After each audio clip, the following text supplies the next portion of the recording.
Please subscribe math.com and don't forget to hit the bell icon for more video updates. Hello everyone. Today we are going to learn about the properties of the determinant. As we have seen in our previous lecture, the determinant of a 3 into 3 matrix and 4 into 4 matrix.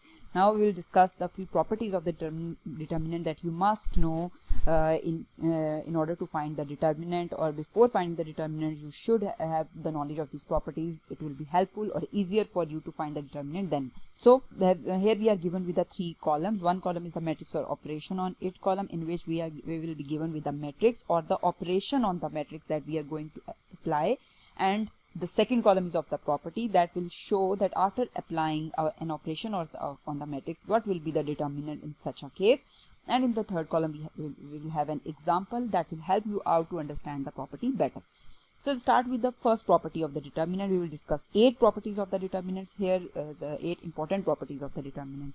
So the first property is, if you are given with the matrix, and if you will change the you will interchange the rows and column, that is, you find the transpose of a matrix, then what will be the determinant in such a case? So if we say let A is a matrix that is given, and if we interchange the rows and column, then what will be the determinant, and what will and how it differs from without changing the rows and columns. So A determinant without interchanging the rows and column, or without taking the transpose, it will be equals to the determinant of the matrix after taking the transpose. It means the determinant without taking the transpose or with taking the transpose will remain the same.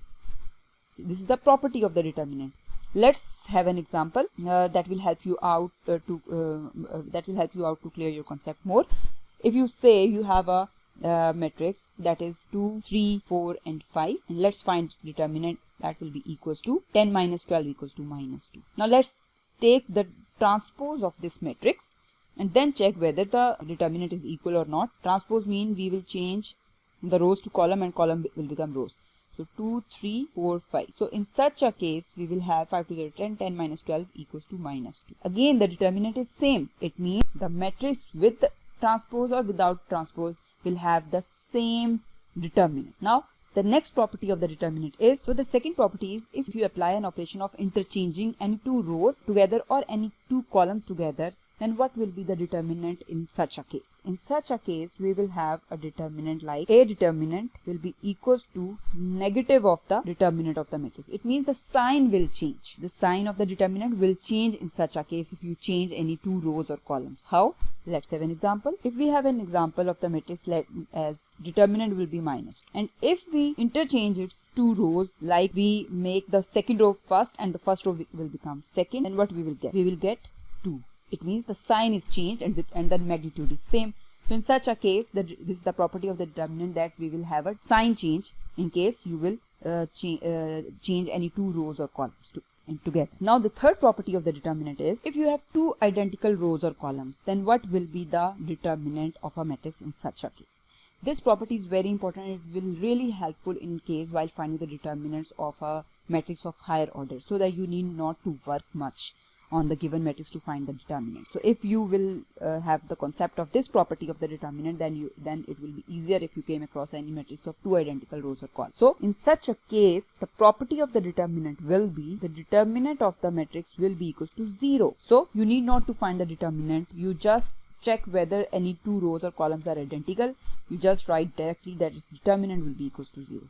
So let's have an example. The example is, if you have a matrix, so these are identical rows, so its determinant will be 6 minus 6, that will be equals to 0. So this is the third property of the determinant that you must. So the fourth property of the determinant is, if all entries of a row or column equals to 0, then what will be the determinant in such a case? Then the determinant will be equals to 0. So this is also very important property, and it will really helpful while finding the determinant. You just check the given matrix whether it's the entries of any row or column equals to 0. You just write 0 directly, that is determinant is 0, and you need not to find the determinant of the matrices of higher order and just waste your time. If you know this property, then it will be helpful. So let's say if you have a matrix like 4, 5 and its one row is 0. All entries of a row is 0. How you will find its determinant? It will be 0 minus 0 equals to 0. So this is how it will be helpful. Then we move towards the fifth property of the determinant. Now the fifth property is, if you multiply a row or column of a matrix by a constant, then what will be the determinant of the matrix in such a case?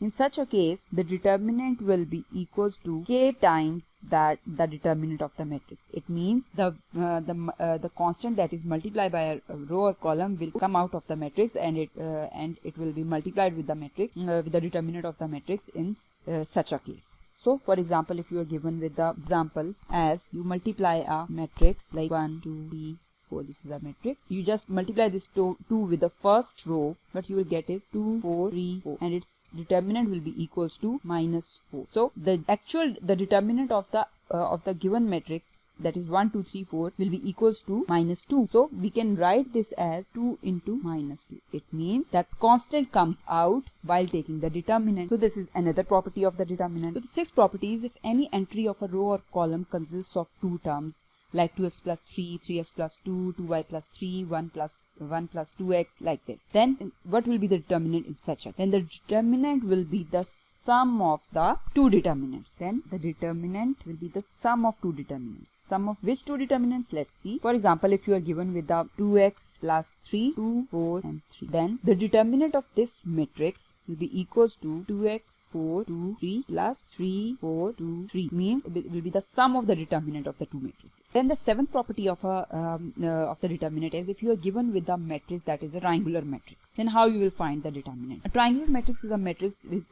having either upper triangular or lower triangular. It means it will have zero entries either above the diagonal or below the diagonal. So in such a case, what will be the determinant? Let's see. The determinant will be, this property is very important as it will be helpful when you will came across the matrices with higher order, and it will save your time if you know it. It will be equals to the product of entries in the diagonal, in which we are given with the matrix that is 1, 2, 3, 0, 4, 5, 0, 0, 6. So this is a diagonal matrix having 0 entries below the diagonal, and its determinant will be equals to the product of the diagonal. So the diagonal here is, this is the diagonal, so it will be 1 into 4 into 6, that will be equals to 24.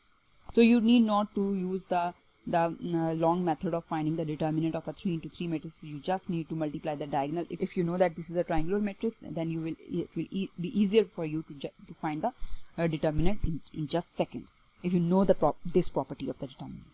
Now the last property of the determinant is the determinant of identity matrix. Identity matrix is a matrix having all the entries of the matrix as 0 except the diagonal. So in such a case, the determinant of an identity matrix will be equals to 1. So it doesn't matter it is of which order, whether it is of 3 into 3, 4 into 4, 5 into 5, you need not to find the determinant. You just need to write 1 directly, that its determinant is 1. For example, if I take the example of a 3 into 3 matrix, as so, what will be its determinant? You just need to write 1. You need not to find it by using the long methods of finding the determinant, and you just need to write here 1, that this is the property of the determinant, that the determinant of the identity matrix will always be 1. So one more property of the determinant that is also important that I have not written here is the determinant of the product matrix is equal to the product of the determinant of the individual matrix. That is also the property of the determinant. So that's all from today's lecture. Thank you.